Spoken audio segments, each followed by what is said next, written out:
पीयूष गोयल ने जिस तरह से लीड किया टीम को, जिस तरह से नेगोशिएट किया, और जो एक वाक्य मुझे याद रहता है पीयूष गोयल का कि हम डेडलाइन से नहीं रेडलाइन से चलते हैं।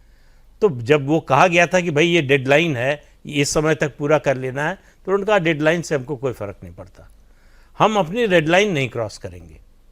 अब भारत ने बिल्कुल स्पष्ट कर दिया कि ये 3 ऐसे क्षेत्र हैं, सेक्टर हैं, जिनमें हम कोई कॉम्प्रोमाइज़ नहीं करेंगे, बाकी सब करने को। अब कुछ भी बोलते रहे ट्रंप कि भारत ने जो है रूस से तेल खरीदना बंद कर दिया, अभी रूस का बयान आ गया कि हमसे ऐसी कोई बात नहीं हुई है, और भारत कभी बंद भी नहीं करेगा, कम करेगा। भारत को जहां फायदा होगा वहां से तेल ज्यादा करेगा। वो सारी डिटेल आ गई है सर। आपने भी जो आपने कहा, मतलब अमेरिका के अंदरूनी हालात, अपनी इकोनॉमी, अपने अंदर लोगों का, व्यवसायियों का दबाव और ईयू से हुई डील, ये फाइनल बात चीज थी जिसने उनको पुश किया इस डील की तरफ।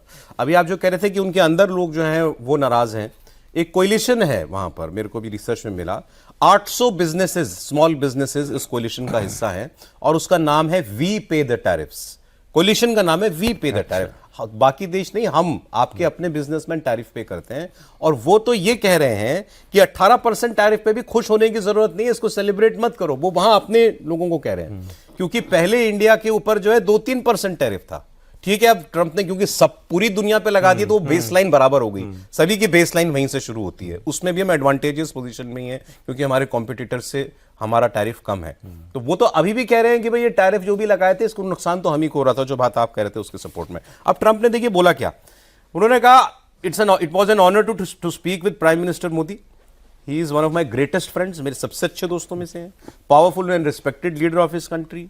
और फिर उन्होंने कहा है कि out of friendship and respect for Prime Minister Narendra Modi, effective immediately we agreed to do a trade deal between United States and India, और 18% पर हम उसको करने जा रहे हैं। आगे की बात में आता हूं। भाषा बदली, लहजा बदला, मोदी जी ने भी रेसिप्रोकेट जो किया, ठीक ठाक भाषा में, अच्छी भाषा में रेसिप्रोकेट किया।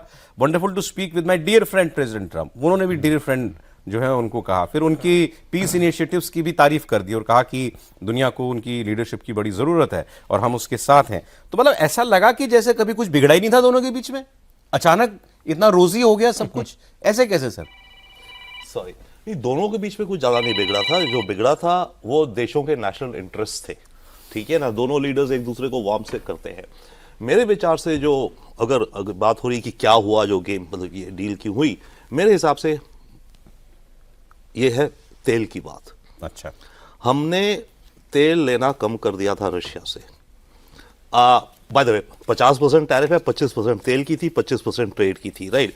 ट्रेड के बारे में बातें हो रही थी, काफी डिस्कशंस हो गई थी। हमारी रेड लाइंस, उनकी जो डेडलाइन छोड़ी, हमारी रेड लाइंस वगैरह वो कार्व आउट हो रखी थी काफी हद तक। हमने पिछले 6 महीने में कोई और भी कदम रखे जो कि रिफॉर्म्स ये हमसे मांग रहे थे और जो हमारे अपने हित में भी हैं। हमने अपना न्यूक्लियर सेक्टर का जो बिल था लायबिलिटी 2010 वाला, उसको बदला। वो जो bill US India nuclear deal के बाद आया था, वो ऐसा बिल था कि जिसकी लायबिलिटी थी जो वेंडर है उसके ऊपर, ऑपरेटर पे नहीं। दुनिया भर में ऑपरेटर पर होती है। तो बाहर की कंपनियां छोड़ो, हमारे देश की खुद कंपनीज बीएचईएल, एनटीपीसी वगैरह न्यूक्लियर पावर कॉर्पोरेशन के साथ पार्टनरशिप नहीं कर रही थी कि ये लायबिलिटी बहुत ज्यादा है। अगर हुआ तो मैं उसमें इन्वॉल्व था खुद, I can tell you clearly. तो ये रिफॉर्म अमेरिका भी प्रेस कर रहा था और हमें भी लगा ठीक है, इसी कुछ चीजें हमें खुद अपनी भी रिफॉर्म करनी है। हमने अपना इंश्योरेंस सेक्टर भी खोला 75 से 100%, राइट। वो उनकी मांग थी, हमें भी ये वाई नॉट मार्केट कॉम्पिटिशन। तो हमने कुछ इस तरह की चीजें करी। ये सब ट्रेड कंपोनेंट में था। जो मेन अटका हुआ था मामला वो था रशियन ऑयल का, ठीक है। तो ये डील मान लिए खाका बना पड़ा था, जैसे आप कह रहे हैं महीने पर पहले।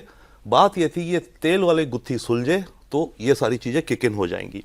नाउ तेल में हमने देखा कि रशिया का जो डिस्काउंट है वो भी कम हो रहा था। दुनिया में क्रूड ऑयल की प्राइसेस भी कम हुई है, इस समय करीब $65 अ बैरल और समथिंग है। वेनेजुएला का तेल खुल गया तो और कम होगी। हाँ, राइट, एग्जैक्टली राइट।